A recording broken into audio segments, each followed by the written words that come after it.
పాప పుట్టిన తర్వాత ఇంకా స్టార్ట్. ఇప్పటికి మ్యారేజ్ అయ్యి ఒక 3 years అవుతుంది మేడం. 2 years నుంచి ఇంకా ఇంతే నాకు టార్చర్. ఏం మాట్లాడారు, బాగా చూసుకోరా అనంటే బాగానే చూసుకుంటారు. స్టార్టింగ్ లో ఉన్న లవ్ అనేది ఇప్పుడు లేకపోతే నాకేమనిపిస్తుంది? తాకట్టులో ఉన్న బంగారాన్ని విడిపించి ఆ రోజు ఆన్లైన్ రేటుకే మేము కొంటాం. Sharma gold company. అందమైన జీవితానికి స్వాగతం. నమస్తే డాక్టర్ గారు. నమస్తే జయ గారు. సో ఒక మెయిల్ తీసుకున్నానండి, ఖమ్మం నుంచి రమ్యశ్రీ. తన పర్సనల్ ఇష్యూని ఒకటి మనకి షేర్ చేసింది. సో నెంబర్ కూడా ఇచ్చింది. ఎక్కువసేపు నేను చెప్పకుండా డైరెక్ట్ గా మీతోనే మాట్లాడిద్దామని. రమ్యశ్రీ, ఖమ్మం. వీళ్ళందరూ వాళ్ళ పేరుగానే ఉంచమని అంటున్నారా మేడం? కొంతమంది చెప్తున్నారండి చేంజ్ చేయమని, పేరు బయట పెట్టొద్దు అనేసి. కొంతమంది అయితే పర్వాలేదు అంటే ఫోన్లే కదా కళ్యాణ్ గారు. సరే.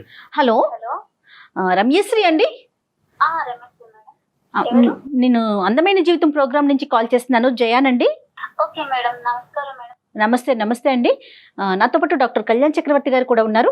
ఒక్కసారి మీరు నాకు మెయిల్ చేశారు కదా, ఆ విషయాన్ని క్లియర్ గా చెప్పండి, డాక్టర్ గారు కూడా వింటారు. Okay madam, right. చెప్పండి రమ్య. ఎంత రమ్య, మీ ఏజ్ ఎంత, ఏం చదువుకున్నారు, ఏంటి సమస్య? నా ఏజ్ ఇప్పుడు 25 సార్. అమ్మా, నేను ఇంటర్ చేశాను. ఓకే. ఎగ్జామ్స్ రాయగానే పేరెంట్స్ మ్యారేజ్ చేసేసారు మేడం. ఓకే అండి. ఓకే. అంటే 17-18 కి పెళ్లి అయిపోయిందమ్మా? 17-18 కి 18 years స్టార్టింగ్ లోనే అదే మేజర్ అవగానే చేసేసారు. పెళ్లి బాగానే జరిగింది మేడం. నాకు అబ్బాయి నచ్చాడు. అంటే కొంచెం నాకు దూరం బంధువు. పెళ్లి చేసుకోమ్మా, ఇంకా స్టడీ ఆపేసేయాలంటే మంచి సంబంధం అంటే చేసుకున్నాను మేడం. ఓకే అని. ఓకే అమ్మా. ఓకే. 1 year వరకు బాగానే ఉన్నారు. అప్పటి వరకు బాగానే ఉన్నారు కానీ పాప పుట్టిన తర్వాతనే మేడం మా వారు కొంచెం ఆయన డిఫరెంట్ గా బిహేవ్ చేస్తున్నారు. అంటే ఎలాగండి? ఇంట్లో వస్తారు, ఏదో వచ్చానా, ఉన్నానా, పడుకున్నానా, తిన్నానా, పోయానా అన్నట్టే ఉంటారు మేడం. మాట్లాడరు అసలు. నన్ను, నా పాపను అసలు పట్టించుకోవచ్చు మేడం. స్టార్టింగ్ లో బాగానే ప్రేమగా చూసుకున్నారు మేడం, కానీ అసలు సరిగ్గా మాట్లాడరు. ఏదైనా మాట్లాడితే కోప్పడుతూ ఉంటారు. నాకు అసలు నేను రీజన్ లేకుండానే కోప్పడుతుంటా. నాకు ఏం అర్థం కావట్లేదు మేడం. ఓకే. ఏం చేస్తుంటారండి రమ్య? ఒక కంపెనీలో జాబ్ చేస్తున్నారు మేడం. ఓకే. ఓకే. మీ ముగ్గురే ఉంటారు అంతేనా? ఒక పాప, నేను, మా వారు మేడం. ఓకే. అత్తయ్య మావయ్య వీళ్ళంతా ఎక్కడ ఉంటారు? వాళ్ళు వేరే చోట ఉంటారు మేడం. ఓకే. ఓకే. ఓకే. పాప ఉందంటే పాపతో ఇప్పుడు హ్యాపీగా ఉండాలి, నాతో ఉండాలి. మేము ముగ్గురమే కదా మేడం ఇంట్లో మాట్లాడుకోవడానికి. ఎవరి పనులు వాళ్ళు ఉన్నామనంటే అది నాకేం అర్థం కాకుండా మేడం. ఇలా కొన్ని రోజుల నుంచి పాప పుట్టిన తర్వాత ఇంకా స్టార్ట్. ఇప్పటికి మ్యారేజ్ అయ్యి ఒక 3 years అవుతుంది మేడం. 2 years నుంచి ఇంకా ఇంతే నాకు టార్చర్. ఏం మాట్లాడారు, బాగా చూసుకోరా అనంటే బాగానే చూసుకుంటారు. ఓన్లీ మాట్లాడకపోవటం ఒకటే సమస్య. మాట్లాడడం అసలు హస్బెండ్ అంటే ఎలా ఉండాలి మేడం? ఒక ప్రేమ, ఎఫెక్షన్ అనేది ఉండాలి కదా. స్టార్టింగ్ లో ఉన్న లవ్ అనేది ఇప్పుడు లేకపోతే నాకేమనిపిస్తుంది? మరి ఎప్పుడైనా అడిగారా ఎందుకు ఇలా ఉంటున్నారు, ఏంటి అసలు కారణం ఏంటి? నేను అడిగాను మేడం. అడిగితే నీకెందుకు అవన్నీ, ఇప్పుడు బాగానే ఉన్నది కదా, ఇప్పుడు నీకేం తక్కువైంది, జాబ్ చేస్తున్నాను కదా, నీకు అన్ని ఏం తక్కువ ఉన్నది అని ఇలా అంటున్నారు మేడం. అలాంటప్పుడు నేను ఏం మాట్లాడగలను? ఏం మాట్లాడలేకపోతున్నాను నేను. ఇంట్లో తన కోసం నేను వచ్చేసరికి ఎదురు చూడాలి అనేది కూడా నాకు అనిపించట్లేదు మేడం. అసలు ఏం మాట్లాడాలో కూడా అర్థం కావట్లేదు. ఆయన పెళ్లి కాక ముందు పేరెంట్స్ దగ్గర, నాన్న దగ్గర ఎంత మంచి ఫ్రీగా ఉంటామో హస్బెండ్ దగ్గర కూడా అలాగే ఉండాలి అని అనుకుంటాను కదా మేడం. ఆ ఫ్రీడమ్ హస్బెండ్ దగ్గర మాత్రమే ఉంటుంది. అలాంటిది అని చూస్తే భయం వేస్తుంది మేడం నాకు. ఒక మిషన్ వర్క్ చేస్తుంది, మనం తింటున్నది, అది ఫుడ్ ఇస్తుంది, మనం తింటున్నాం అన్నట్టు మాత్రమే ఉంటుంది. ఓకే. ఒక మాట్లాడపోవటం తప్ప ఇంకా వేరే ఏ ఇతర సమస్య లేదు అతనితో మీకు? డ్రింక్ చేసి వస్తుంటారు, పక్కన ఏదో స్మెల్ వస్తుంది అని అంటే కొంచెం ఫ్రెష్ అప్ అవ్వండి దానికి గొడవ చేస్తుంటారు. చాలా మంది ఆడవాళ్ళకి ఇలాంటివి కూడా లేనటువంటి పరిస్థితులు. అంటే ఇప్పుడు సదుపాయాలు చూసుకుంటున్నాడు, అవసరాలు చూసుకుంటున్నాడు, కావాల్సిన ఎటువంటి లోటుపాటు లేదు, వేరే వ్యవహారాలు లేవు, అప్పుడప్పుడైనా తాగుతాడు. అతని వ్యక్తిత్వం అది. బేసికలీ ఏంటంటే రమ్య ఏ అంశాల గురించి అయితే కనుక తను తప్పుగా చూపెడుతుందో బహుశా తన యాంగిల్లో ఓన్లీ ఆ పాయింట్ ఆఫ్ వ్యూసే చూస్తుంది కాబట్టి అవి తప్పుగా కనిపిస్తుంది. ఇంకా మంచిగా ఏమున్నాయేమో అంటే చెప్పడానికి ఇంకా 95 ఉండుంటాయి. పట్టించుకుంటాడు. ఇది తన ప్రాబ్లం ఏంటంటే తక్కువగా మాట్లాడతాడు, మాట్లాడినప్పుడు మాత్రం బిగ్గరగా మాట్లాడతాడు, వస్తున్నప్పుడు నాకు భయం వేస్తుంది. వ్యక్తిత్వ లోపమా కమ్యూనికేషన్ ప్రాబ్లమా అంటే వ్యక్తిత్వ లోపం ఉంటే కనుక ప్రతి మ్యారేజ్ లో చాలా పెద్ద సమస్య, అది తిరిగి రాలేనటువంటిది, తీర్చలేనటువంటిది. ఇక్కడ communication difficulty can always be rectified. 95% marital disputes, marriage భార్యాభర్తలకు సంబంధించిన డిస్ప్యూట్స్ లో ఏదో పెద్ద పెద్ద వ్యవహారాలు ఏముండవా, బేసిక్ కమ్యూనికేషన్ డిఫికల్టీ ఉంటుంది. అతను మాట్లాడకపోయినా కూడా అతని లోపల ఉన్న భావాన్ని ఏంటి అన్నది మీకు అర్థం చేసుకోవటం కష్టము. ప్రెడిక్షన్ లేదు అంటే ఇప్పుడు అరుస్తాడా, ఇప్పుడు మెత్తగా ఉంటాడా, మాట్లాడతాడా, నవ్వుతాడా, కోపడతాడా అనే ప్రెడిక్షన్ లేదు. ఈ రెండే అంశాలు మీకు. అయితే మీ ఇద్దరి మధ్యన ఉండే కమ్యూనికేషన్ డిఫికల్టీ ఇలా ఉంది అనేది పెద్దవాళ్ళతో ఎప్పుడన్నా మాట్లాడారా? అమ్మ నాన్న ఈ సమస్య వస్తుంది, లేదంటే అత్త మామ ఈ సమస్య వస్తుంది అనే అంశం పెద్దలు ఎప్పుడన్నా జోక్యం చేసుకుని ఈ కమ్యూనికేషన్ డిఫికల్టీని రెక్టిఫై చేసేటటువంటి ప్రయత్నం చేశారా? మాట్లాడాను సార్, ఒకసారి మా పేరెంట్స్ తో మాట్లాడాను. మగవాళ్ళు ఉన్నప్పుడు అలాగే ఉంటదమ్మా, బాధ్యతలు పెరుగుతాయి కదా, సర్దుకుపోవాలి. సమాజానికి కనిపించదు. 4 గోళ్ల మధ్యన రమ్య లాంటి ఆడవాళ్ళకే కనిపిస్తుంది కానీ బయట ప్రపంచానికి కనిపించదు. ఇప్పుడు మేము మాట్లాడే అవకాశం దాకా వచ్చిందంటే ఏంటి మీరు ఏమి ఎక్స్పెక్ట్ చేస్తున్నారు? అంటే ఈ మధ్య నేను కొన్ని రోజులుగా ఒక అబ్బాయిని ఇష్టపడుతున్నాను మేడం.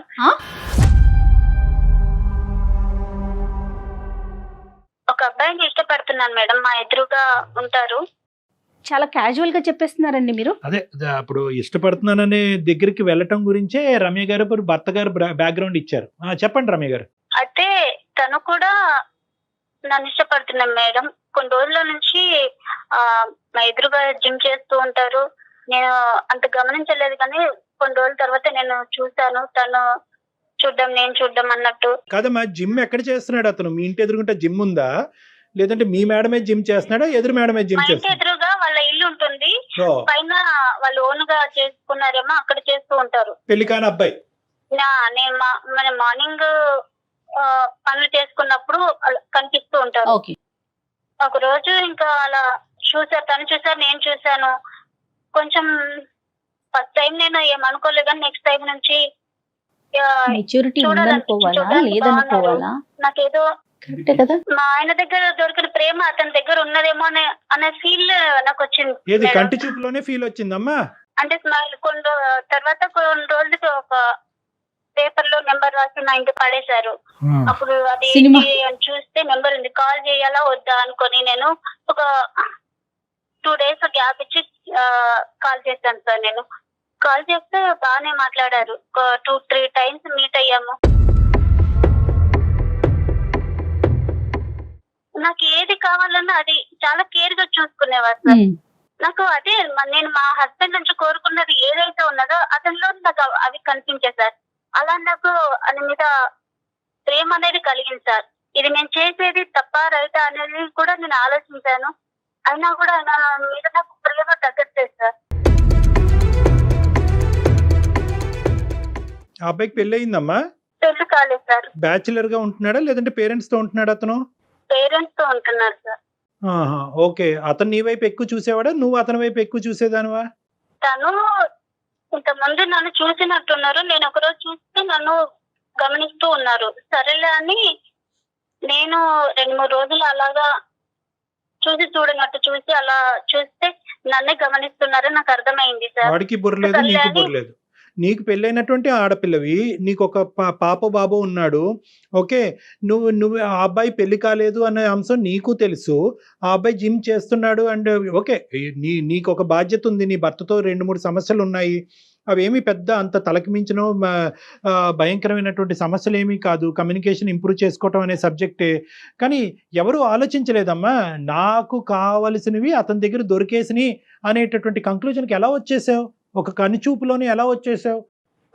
కనుచూపులోనే కాదు సార్, ఒక 2-3 times అలా చూసి ఫోన్ లో మాట్లాడిన తర్వాత చూసి ఆయన చూపించే ప్రేమ, ఆయన తీసుకున్న కేరింగ్ లో నాకు ఇంట్రెస్ట్ అనిపించింది. నా మనసుకి ఏది కావాలో నేనేం కోరుకున్నానో నాకు అది అతనిలో కనిపించింది.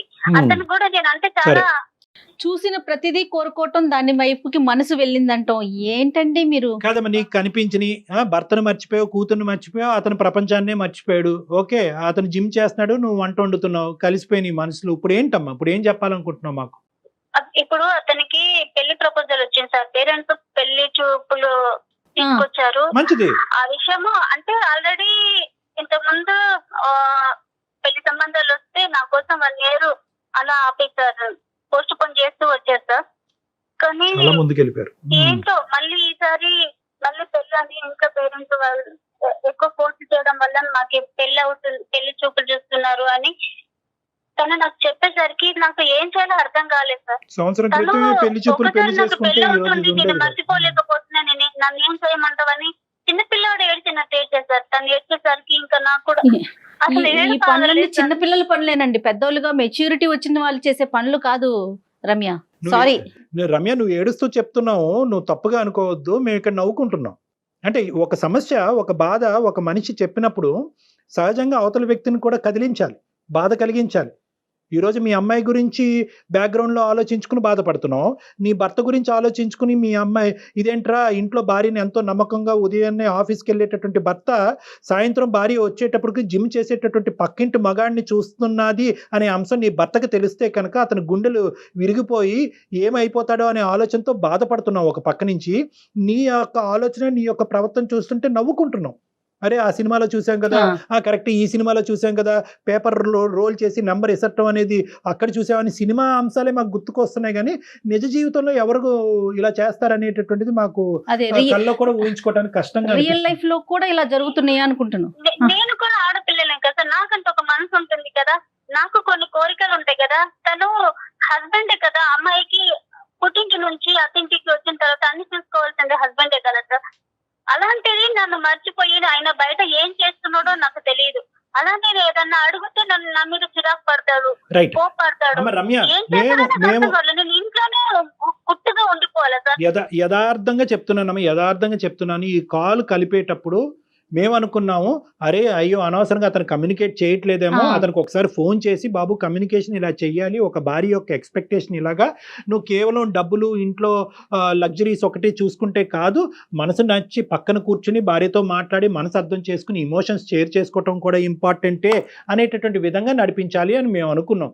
ఈ లోపలే నువ్వు పార్ట్ 2 అనేటటువంటి తీసుకొచ్చావు. ఒకప్పుడు ఆ అంశం అయితే కనుక ఈరోజు మేము చాలా హ్యాపీగా డీల్ చేసాడు, కానీ నువ్వేం చేస్తున్నావు అంటే ఈ అంశాన్ని చూపెడుతూ ఇంకో అంశంలోకి ముడిపెట్టావు.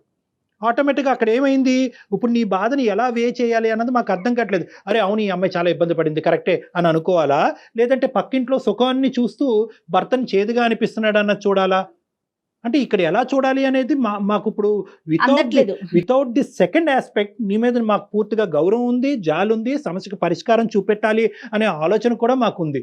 కానీ ఎప్పుడైతే ఈ సెకండ్ ఇష్యూ తీసుకొచ్చావో నీ మీద గౌరవం అనేది తగ్గింది, నీ మెచ్యూరిటీ లెవెల్స్ గురించి నవ్వేటటువంటి పరిస్థితి వస్తుంది, నీ భర్తని కొడుకు కూతురో ఎవరినో వాళ్ళని మోసం చేస్తున్నారు అనే బాధ కలుగుతుంది. సో నీ మీద ఇమోషన్ మాకు డైవర్ట్ అయిపోయింది. ఈరోజు నీకేం పరిష్కారం చెప్పమంటావు? ఆ అబ్బాయి యొక్క పెళ్లి బలవంతంగా ఇప్పటి వరకు పెళ్లిళ్ళు వస్తుంటే, సంబంధాలు వస్తుంటే పక్కకు తోసేసి ఏదో పెద్ద దేశాన్ని ఉద్ధరించేటటువంటి గొప్ప వ్యక్తిలాగా నువ్వు చెప్తున్నావు. ఆ అబ్బాయి పెళ్లి సంబంధం అప్పుడు వచ్చి ఉంటే కనుక ఈరోజు మాకు కూడా ఈ దరిద్రం వినవలసినటువంటి బాధ తప్పు ఉండేది. సారీ అమ్మ, నేను ఈ దరిద్రమే అంటాను. ఇది కేవలం నువ్వు ఎంచుకుని ఇంట్లోకి తీసుకొచ్చినటువంటి ఒక దరిద్రం. నిజంగా ఈరోజు ఏదైతే నువ్వు అతను నడిపించేటటువంటి కథ ఉందో, ధైర్యం ఉంటే కనుక మీ భర్త ఎదుర్కొంటే నడిపించమ్మా. భర్తని ముసుగులో పెట్టే కదా ఇదంతా చేస్తున్నారు. ఆయన చేసే బిహేవియర్ బట్టి నాకు ఆయన నుంచి నాకు ఏం అందట్లేదు సార్, ప్రేమ అందట్లేదు. కాదమ్మా, ప్రేమ అందట్లేదు, నీతో మాట్లాడట్లేదని నువ్వు పక్క చూపులు చూస్తావా? పక్క చూపులు కాదంటే నేను మంచిగా కదా మేడం, ఇప్పుడు మార్చుకునే ప్రయత్నం ఉండదా? ఇంకా ఫైనల్ డెసిషన్ అంతే ఉంటుందా? ఇప్పుడు అదే పనిగా నేను మా హస్బెండ్ ఏ విధంగా అయితే బిహేవ్ చేస్తున్నా ఆ విధంగా నేనుంటే అయినా బయట ఎన్ని విధాలుగా వేరే అమ్మాయి చూడలేదా? తప్పుగా ఎందుకు చూస్తారు మేడం? ప్రతి ఆడపిల్ల అంటే అది ఉండాలి, చేసిన పని ఉండాలి, ఆడపిల్ల ఎవరు కూడా మాట్లాడట్లేదు ఉండట్లేదు కూడా. ఇప్పుడు నువ్వు అర్థం చేసుకోవాల్సింది ఏంటంటే నీ సమస్య కాదు అని అనట్లేదు, నీ భర్తతో ఉన్న నీ కమ్యూనికేషన్ డిఫికల్టీ లేదు అనేటటువంటి అంశాన్ని మాట్లాడే హక్కు మాకు లేదు. ఖచ్చితంగా అది సమస్యే, కానీ ఆ సమస్యకి నువ్వు ఎంచుకునేటటువంటి పరిష్కారం ఏదైతే ఉందో అది తప్పు, అది నేరం. ఎంత కష్టపడైనా, ఎంతమందిని పోగు చేసైనా, ఎన్ని పంచాయతీలు పెట్టైనా, ఎన్ని కౌన్సిలర్స్ని ఉపయోగించినైనా ఈరోజు నీ భర్తను బాగు చేద్దాం, మీ ఇద్దరు కమ్యూనికేషన్ ఇంప్రూవ్ చేద్దాం, మీ ఇద్దరు హ్యాపీగా ప్రాణం, అది ఈ సమస్యకి పరిష్కారం. అంతేగాని ఎంతమంది చెప్పినా వినట్లేదు సార్. నేను ఏం చేయాలి సార్? No, నాకు no, no. అర్థం కాకనే మీకు మెసేజ్ రమ్య ఒక్క నిమిషం ఉండండి, ఒక్క నిమిషం. సమస్య లేకుండా, ఒక ఇష్యూ అంటూ లేకుండా ఎంతమంది ఉన్నారండి? అది ఇంపాసిబుల్ అమ్మా. అది కదా? ఆ అమ్మాయికి కూడా తెలుసు. రైట్, నా భార్య ఇలా వెళ్ళిపోయిందని చెప్పి నీ కొడుకుని అలా ఒక మూలన వేసేసి నీ భర్త కూడా పక్కింటి ఎక్సర్సైజ్ చేసి ఇంకో లేడీతో వెళ్ళిపోతే ఓకేనమ్మా నీకు? అదేం లేదు సార్. అదే తెలియకనే కదా నాకేం చేయాలి నువ్వు- అర్థం కాక. అతనికి పెళ్లి అవుతుందని చెప్పి నువ్వు సంబరం చేసుకో, నీ జీవితం బాగుపడుతుంది.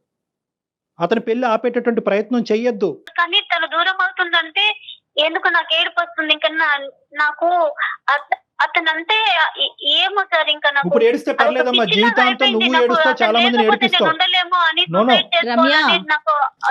రమ్య మీరు ఇంకొక వ్యక్తికి భార్య, ఒక బిడ్డకి తల్లి, ఆ విషయాలను కూడా దృష్టిలో ఉంచుకోండి. ఇప్పుడు లవ్ అనేటటువంటిది ఒక ఇమోషన్ అమ్మా. మనం ఎలాగైతే కోపం, బాధ, ఏడుపు ఇలాంటి రకరకాల హావభావాలు వస్తాయో, ఒక ప్రేమ అనేటటువంటిది కూడా ఒక ఇమోషన్. ఆ ఇమోషన్ ఏం చేస్తుంది అంటే కనుక ఆలోచనని తీసేస్తుంది. ఇప్పుడు నీ ఆలోచన పోయింది, నీకు తెలుసు లోపల ఇది తప్పు అని, కానీ ఇమోషన్ని కాపాడేటటువంటి, ప్రేమ అనేటటువంటి ఇమోషన్ కాపాడేటటువంటి ప్రయత్నంలో జరిగేటటువంటి పరిణామాలు అనేటటువంటి లాజికల్ రీజనింగ్ నీ మైండ్లోంచి పోయింది. ఇప్పుడు ఈ కాల్ ద్వారా ఆ లాజిక్, ఆ రీజన్ నీ జీవితంలో మేము నింపితే కనుక బహుశా ఓ 10 రోజులు ఏడుస్తావు, లేదా నెల రోజులు ఏడుస్తావు, జీవితాంతం ఏడవు, నలుగురిని ఏడిపించావు. ఈరోజు నువ్వు చేసేటటువంటి తప్పు వల్ల, అరే నేను ఇప్పుడు ఏడుస్తున్నాను, ఈ బాధను తీర్చేసుకోవాలి, అరే వాడు ఏడుస్తున్నాడు, వాడి ఏడుపుని తీర్చేయాలని చెప్పి నువ్వేం చేస్తావంటే ఒక తప్పుదోవలో వెళ్తున్నావు.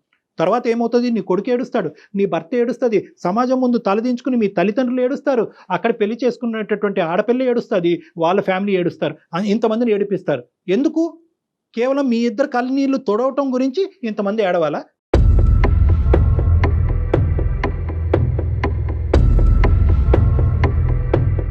సో ఇది కరెక్ట్ కాదమ్మా. ఇక్కడ లాజిక్ కావాలి, ఇమోషన్ కాదు. ప్రేమ అని ఇమోషన్ తాత్కాలికంగా పక్కన పెట్టండి. దీన్ని ప్రేమ అంటారా? నేనైతే అన్ను, దీన్ని ఆకర్షణ అంటాను. అతనికి ఏదో లేదు కాబట్టి నీ దగ్గరికి వచ్చాడు, నీకేదో దొరకట్లేదు కాబట్టి అతని దగ్గరికి వెళ్ళావు. సో లేనటువంటిది తీర్చుకునే దాని గురించి ప్రేమను డిఫైన్ చేయాలంటే తప్పమ్మా. దీన్ని ప్రేమ అనరు. నీ భర్తతో ఉండేటటువంటి బంధం, దాన్ని ప్రేమించు. నీ కొడుకుతో ఉండేటటువంటి బంధం, దాన్ని ప్రేమించు. మీరందరూ గౌరవప్రదంగా సమాజంలో ఉంటున్నారు, దాన్ని ప్రేమించు. సో ఈరోజు నీకు బాధగా ఉండొచ్చు, మా మాట బాధగా ఉండొచ్చు, ఇదేంటి సార్ ఆ అబ్బాయి ఏడుస్తున్నాడు కదా సార్, నాకు బాధగా ఉంది సార్, మీ ఇద్దరం దూరం అయిపోతాం సార్ అంటే కనుక నో. ఎంతైనా బాధపడండి, 100 రాత్రులన్నా నిద్రపోకుండా ఉండండి, ఎంతైనా ఏడవండి, కానీ ఈ తప్పు మాత్రం చేయొద్దు. నీతో పాటు చాలా కుటుంబాలను కాపాడినటువంటి పుణ్యం మాకు దక్కుతుంది కాబట్టి థ్యాంక్ యూ.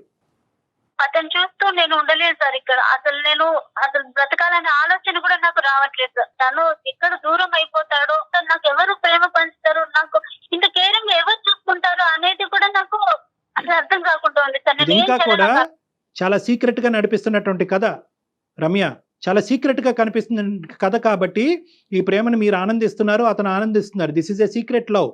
ఇది ఒక బ్యాడ్ లవ్, ఒక సీక్రెట్ లవ్. ఇది ఎప్పుడైతే బట్టబయలు అవుతుందో, ఎప్పుడైతే సమాజానికి తెలుస్తుందో, ఎప్పుడైతే ఆ అబ్బాయి తల్లిదండ్రులకి నీ భర్తకి తెలుస్తుందో, అప్పుడు అసలు సిసలైనటువంటిది ఉంటుంది. ఇద్దరు రోడ్డు మీద పడతారు. రేపొద్దున నీ బిడ్డకి ఏం సమాధానం చెప్తారు మీరు? నాకు రావట్లేదు, నా భర్త నుంచి ప్రేమ రావట్లేదు, నాకు దొరకట్లేదు, నేను ఆనందపడట్లేదు, ఆ పక్కింటి ఆంటీ ఇలా ఉంది, ఈ పక్కింటి వీళ్ళు ఇలా ఉన్నారు, వాళ్ళందరినీ ఊహించుకుని ఏంటంటే ఒక డిప్రెషన్లోకి వెళ్తారు. సడన్గా ఈ డిప్రెషన్ అనేటటువంటి బాధ ఎవరికి ఆనందంగా ఉండదు. ఇందులోంచి బయటపడాలి, వెంటనే బయటకు రావాలి అంటే భర్తకు చెప్పుకుంటే భర్త మాట వెండు. ఇలాంటి వాళ్ళని మాట వినేటటువంటి ఏకైక వ్యక్తి ఎవరంటే కనుక ఈ జిమ్ బాడీ లాంటి వీళ్ళు ఏం చేస్తారు, వీళ్ళు పని పాట అట్రాక్ట్ చేస్తారు. ఆ అబ్బాయి అసలు ఎంత ధైర్యం అండి, ఒక పెళ్ళైనటువంటి ఆడపిల్లని ఇక్కడ పెట్టుకుని పెళ్ళని కానీ అతనికి వాళ్ళు అట్రాక్ట్ చేస్తారు. వాళ్ళు ఏం చేస్తారు, వాళ్ళు ఏమీ చేయరు, కేవలం ఈ అమ్మాయి కథ చెప్తుంటుంటే వింటూ ఉంటారు. ఈ అమ్మాయి జీవితంలో ఎవ్వరూ విన్నటువంటి ఏకైక వ్యక్తి ఈ మహానుభావుడు. ఈ కథ వినేటప్పటికి ఇదేంటి ఇంత వింటున్నాడు, ఇన్ని సంవత్సరాలు పెళ్ళైనా కూడా నా భర్త 10 నిమిషాలు కూడా నా పక్కన కూర్చాడు, ఇతనేంటి గంటల తరబడి అన్ని పనులు వదులుకుని నా మాట వింటున్నాడు అని చెప్పి అక్కడ కనెక్ట్ అవుతూ ఉంటారు. సో ఇదంతా కూడా ఏంటంటే ఒక సూపర్ఫిషియల్గా ఒక ఇమోషన్తో కూడినటువంటి ఒక అట్రాక్షన్ మాత్రం. ఇది బంధం కాదు, బంధం అని వాళ్ళు అనుకుంటారు. సో ఇక్కడైతే మాత్రం కఠినమైనటువంటి నిర్ణయాలు ఇప్పుడు తీసుకుంటే రానున్న జీవితంలో ఇప్పటికీ ఎవరికి తెలియదు. ఈ గుట్టు అనేటటువంటిది కేవలం మనకి, నాకు, జయాకి, నీకు మధ్యనే ఉంది కాబట్టి ఇక్కడతో ఇది ముగిస్తే మంచిది. కఠినమైనటువంటి నిర్ణయం కాదనట్లేదు, ఏడుపు వస్తుంది, నిద్ర పట్టదు, ఇందాక నేను చెప్పినటువంటి లక్షణాలు అన్నీ వస్తుంది. కానీ ఈ బాధకి, ఇప్పుడు పడేటటువంటి ఈ తాత్కాలికమైనటువంటి బాధకి అది దీర్ఘకాలికమైనటువంటి పరిష్కార మార్గం కింద నువ్వు ఎత్తుక్కుంటే నీ అంత పిచ్చిది ఎవరు లేరు. చాలా ఇమోషనల్గా చెప్తున్నాను, ఎందుకంటే నువ్వు తప్పు చేస్తావు ఇంకా ఇప్పటికీ ఎవరికి తెలియదు కాబట్టి నిన్ను ఆపేటటువంటి ప్రయత్నం మేము చేయాలి కాబట్టి నేను ఇంత ఇమోషనల్గా మాట్లాడుతున్నాను. సో దీర్ఘకాలికమైనటువంటి సంతోషం నీ జీవితంలో కావాలి అంటే ఇప్పటికైనా నీ తప్పు ఏంటి అన్నది అర్థం చేసుకో. నీ భర్తతో తప్పేనమ్మా, తప్పే. నువ్వు 100 సార్లు తప్పు కాదను. నువ్వేం చచ్చిపోక్కర్లేదమ్మా. ఎందుకు చచ్చిపోవాలి? బిడ్డనేం చేస్తావమ్మా? బిడ్డ ఏమవుతాడు? ఈ గుట్టు రట్టు అయితే కనుక నీ భర్త కూడా చచ్చిపోవాలి. అలా అయితే కనుక అతను ఈ రోజే చచ్చిపోవాలి నీ భర్త. సో ఈ చావు అనేటటువంటి దీని పరిష్కారం కాదు. నువ్వు తప్పులో ఉన్నావు, చిన్నపిల్లవి, తెలియదు, ఇమ్మెచ్యూరిటీ, ఇమోషను, డిప్రెషను, ఇలాంటి రకరకాల కారణాల వల్ల నువ్వు ఈరోజు నిర్ణయం తీసుకున్నావు. కాబట్టి ఒక్కసారి నా మాట విను. నీకు తెలియకుండా మాట్లాడుతున్నావు, అమాయకత్వంతో మాట్లాడుతున్నావు. ఈరోజు ఇంకా నువ్వేమీ చూడలేదు. ఈ బాధ పోయింది. ఈ బాధ అనేది నువ్వు చూసేటటువంటి యాంగిల్లో చూస్తున్నావు, కానీ నీకు రానున్న రోజుల్లో వచ్చే బాధలు మేము చాలా యాంగిల్స్లో చూస్తున్నాం. ఫ్యూచర్ ని తను గెస్ చేయలేకపోతుంది. ఈ పనికిరాని కథని ఇప్పుడు దాకా మాకు ఏదైతే చెప్పావో ఈ పనికిరాని కథని ఇక్కడతో వదిలేసి ఇక్కడ కంచికి తీసుకురా. ఓకే, మళ్ళీ రీకనెక్ట్ అవ్వకూడదు. ఆ అబ్బాయి పెళ్లి చేసుకుంటాడు. రేపొద్దున ఫేస్బుక్ లోనో ఇంకో మెసేజ్ లో హాయ్ అమ్మ, హాయ్ బంగారం, హాయ్ తల్లి అని అంటే కనుక నువ్వు మళ్ళీ కనెక్ట్ అయ్యావు అంటే కనుక అప్పుడు చాలా కుటుంబాలు సర్వనాశనం అవుతాయి. కాబట్టి ఈ రోజు ఈ కథని ఇక్కడితో ముగించు. అన్ని ఫార్మ్స్ ఆఫ్ కాంటాక్ట్స్ బ్లాక్ చేసుకోండి. అతనెవడో నువ్వెవడో అన్నట్టు ఉండండి. ఇప్పటికే కాదు, చచ్చేంత వరకు అలాగే ఉండాలి. నీ భర్తతో ఈ కమ్యూనికేషన్ పెంపొందించి ఇంప్రూవ్ చేసి మీ ఇద్దరి మధ్యన ప్రేమ ఆప్యాయతలు పంచేటటువంటి విధంగా ఆ బాధ్యతను మేము తీసుకుంటాం. ఆయనతో మాట్లాడే ప్రయత్నం మీరు చేస్తారని నేను నెంబర్ తీసుకొని మీతో మాట్లాడిస్తాను. తప్పకుండా. అంటే ఈ అమ్మాయి భాష అర్థమైందో లేదో అమ్మాయికి. రమ్య, మీకు అర్థమవుతోందమ్మా? అర్థమవుతుంది మేడం. డాక్టర్ గారు మీ హస్బెండ్ తో మాట్లాడతారు. ఒకసారి కాదు, 2 సార్లు కాదు, తనలో మార్పు వచ్చే వరకు మాట్లాడతారు. తనలో మార్పు వస్తే నేను సంతోషంగా ఉంటాను మేడం. కానీ ఇప్పుడు తన అబ్బాయి పెళ్లి అవుతుందంటే నేను చూడలేకపోతాను. ఇక్కడ ఉండాలంటే పెళ్లి అయితేనే నువ్వు సంతోషంగా ఉంటావమ్మా. రమ్య, నీకు ఆ పాయింట్ అర్థం కావట్లేదు. ఇప్పటి వరకు డాక్టర్ గారు చెప్పింది అదే. ఆ అబ్బాయికి పెళ్లి అవటం అనేటటువంటిది చూస్తూ మాకు ఇంటి ఎదురుగానే కాబట్టి నేను తనను చూస్తూ ఉండలేను మేడం. అక్కడి నుంచి వెళ్ళిపోండి, వెకేట్ చేసేయండి. ఇల్లు ఖాళీ చేసే తెగించే జీవితానికి మించినటువంటిది ఏం లేదు. ఇక్కడ ఇంట్లో సదుపాయాలు లేవు, బాలేదు, వెంటిలేషన్ బాలేదు, బాత్రూమ్స్ బాలేదు, ఏదో అని చెప్పి మీ ఆయన చేతి ఇల్లు ఖాళీ చేసి వెళ్ళిపోండి అక్కడి నుంచి. చక్క ఇంటర్మీడియటే చదువుకున్నారు. ఇంకేదైనా చదువుకోవటానికి అవకాశం ఉంటే చదువుకోండి, లేకపోతే ఏదైనా నేర్చుకునే ప్రయత్నం చేయి రమ్య. ఈ సబ్జెక్ట్ ఇక్కడతో మర్చిపోవాలి. ఈ సంఘటన ఇప్పటి వరకు జరిగిందనే ఆలోచన తీసేసేయండి. మీ బాధ్యత ఏంటి అన్నది గుర్తు తెచ్చుకోండి. ఇప్పుడు నువ్వు చేసే పని ఇప్పటికైనా తప్పు అని అంటావా అనవా అమ్మా? నువ్వు తప్పు అని అంటేనే తప్పు అని తెలుసు సార్, కానీ నేను చేస్తుంది తప్పు అని తెలిసినా కూడా నేను అతని మీద నాకు బయటికి రాలేకపోతున్నాను. నాకు అర్థం కావట్లేదు. అమ్మ, నువ్వు తప్పు అని రియలైజ్ అవటం అనేటటువంటిది రియాలిటీ. నువ్వు స్లోగా రియాలిటీలోకి వచ్చేసాయి. అతని జ్ఞాపకాలు తీసేసాయి. Okay sir. మా ఆయన మారి నాతో ఉంటే నాకు ఏది అవసరం లేదు సార్. తప్పకుండా ఉంటారమ్మా. డాక్టర్ గారితో మనం మాట్లాడిద్దాం. నువ్వైతే మాత్రం స్ట్రాంగ్ గా ఉండు. ఒకసారి మనం అయిపోయిన తర్వాత మీ హస్బెండ్ నెంబర్ ఫార్వర్డ్ చెయ్యి. ఆయనతో ఒకసారి డాక్టర్ గారితో మాట్లాడిద్దాం. Be strong. Okay okay madam. Right. Okay అమ్మా, ఆల్ ద బెస్ట్ అమ్మా. Ramya, okay sir. నీకు నీ జీవితంలో మంచి జరగాలి, మళ్ళీ తప్పులు జరగకూడదు, నీ వల్ల నీ పేరు చెప్పుకుంటూ సమాజంలో మీ తల్లిదండ్రులు అందరూ తలదించుకునే పరిస్థితి రాకూడదనే ఉద్దేశంతోనే నేను బిగ్గరగా, గట్టిగా, ఇమోషనల్ గా చెప్పడం జరిగింది. నా మాటను తప్పుగా తీసుకోవద్దు. నా మాటలో ఉండేటటువంటి మెసేజ్ ని మాత్రమే తీసుకోమ్మా. ఓకేనా? Okay sir. ఓకేనన్నా, all the best. Thank you. Kalyan గారు, ఈ అమ్మాయికి పెళ్ళయింది, ఒక పాప ఉంది, పాపో బాబో సంథింగ్. అయినా కూడా ఇంకొకరి మీద మనసు పడటం, అతనికి పెళ్ళి అయిపోతుందని నాకు బాధగా ఉంది, నేను తట్టుకోలేకపోతున్నాను అనటం. ఇలాంటప్పుడు ఈ సిచ్యువేషన్లో ఏం చేస్తారంటే సాడ్ సాంగ్స్ వినటం, సాడ్ మూమెంట్స్ని చూడటం, అవి మాకే జరిగినాయి అని ఇంప్లిమెంట్ చేసుకోవటం, ఇలాంటివి కూడా చేస్తూ ఉంటారు కదండి. మనసు నిజంగా ఇలా పరిపరి విధాలు ఆలోచిస్తూ ఉంటుందా? ఆ కుదురుని ఇవ్వదంటారా? అంటే ఇక్కడ ఏంటంటేనమ్మా, మనసు వేరో ఆలోచన వేరు, మా బ్రెయిన్ వేరు, మైండ్. మనసు అనేటటువంటిది ఇమోషన్ తో కూడినటువంటిది. ఇందాక అమ్మాయికి చెప్పినప్పుడు కూడా నేనేమన్నానంటే, నీ మనసు చెప్పేటటువంటి మాటే వింటూ ఉంటే కనుక నువ్వు ఇలా తప్పులు చేసుకుంటూ పోతా ఉంటావు. నీ మైండ్ ఏం చెప్తుంది, నీ బ్రెయిన్ ఏం చెప్తుంది? నీ బ్రెయిన్ అనేటటువంటి చెప్తుంది. బ్రెయిన్ ఒక లాజిక్, దాన్నే అంతరాత్మ అంటాం, దాన్నే సిక్స్త్ సెన్స్ అంటాం. అమ్మాయికి కూడా తెలుసు, ఇందాక నుంచి అంటుంది నేను తప్పు చేస్తున్నాను అంటే కనుక అది లోపల అంతరాత్మ, అదే ఎప్పుడు నిజం పలుకుతుంది. ఈ బయట ఉండేటటువంటి మనసు ఏంటంటే ఒక మబ్బుతో కూడినటువంటి ఒక ఇమాజినేషన్ లోకి ఈ అమ్మాయిని తీసుకెళ్తుంది. ఆ మబ్బు ఏంటంటే ఇక్కడికంటే అక్కడ సుఖంగా ఉంటావు, అతను నిన్ను బాగా చూసుకుంటాడు, ఇవన్నీ ఊహాజనకమైనటువంటిది. ఆ, ఇవన్నీ ఊహాజనకమైనటువంటి. అవును. దానివల్ల ఏమవుతుందంటే లోపల ఉండేటటువంటి కాన్షియస్ సిక్స్త్ సెన్స్, అంతరాత్మ, లేదు అక్కడికి వెళ్తే మోసపోతావు, అక్కడికి వెళ్ళిన తర్వాత అందరూ ఇబ్బంది పెడతారు అనేటటువంటి చెప్తూ ఉంటుంది. కానీ ఈ ఆలోచన మీరు ఇందాక అన్నట్టు ఈ మ్యూజిక్ వినటం, ఈ పాటలు వినటం, వేరే ప్రేమించేటటువంటి వాళ్ళని చూడటం, వాళ్ళ సంసారాల జీవితాలు బాగున్నాయి అనుకోవటం వల్ల ఏమవుతుందంటే అది ఈ డామినేట్ ఈ చేస్తుంది. మత్తు కాస్త ఏంటంటే ఈ సిక్స్త్ సెన్స్ లోంచి వచ్చేటటువంటి ఆలోచనని తొక్కేస్తూ ఉంటుంది. ఈరోజు మీరు నేను ఏం చేసామంటే కనుక ఈ ఇమోషన్ని పైకి తీసేసి ఈ లోపల ఉండేటటువంటి అంతరాత్మ యొక్క మాట ఆ అమ్మాయి వినేటట్టుగా మనం చేసామన్నమాట ఈరోజు. అది వాళ్ళ తల్లిదండ్రులు చేయగలరు, Yes. మెచ్యూర్ గా ఉండే పీపుల్ ఎవరైనా చేయగలరు. కానీ ఎవరితో కూడా ఈ అమ్మాయి ఈ ఇష్యూని డిస్కస్ షేర్ చేయలేదు. చేసే ధైర్యం లేదమ్మా. ఆ అమ్మాయికి తెలిసి అవును. తప్పు కాబట్టి ఆ అమ్మాయి చేసే ధైర్యం లేదు. లక్కీగా మనకి ఈమెయిల్ పంపించింది, మనం అవునండి. కాల్ చేసాము, ఆ లోపల ఉండేటటువంటి అంతరాత్మని తట్టి లేపాము, అది బయటకు వచ్చింది, ఇమోషన్ తగ్గింది. ఇక నుంచి ఆ అమ్మాయి నడవలసినటువంటి దారి ఆ అమ్మాయి ఎంచుకోవాలి. ఎల్లకాలం ఎవరో ఒకరు ఆ అంతరాత్మని తట్టి లేపలేకపోతారు. లేపలేరు. ఆలోచించే తత్వం వస్తుందేమో అని అనిపిస్తోంది, ఎందుకంటే లాస్ట్ లో తను మాట్లాడిందని బట్టి కొంచెం ఆలోచిస్తోంది. Thank you so much Kalyan ji. నమస్తే అండి. నమస్తే.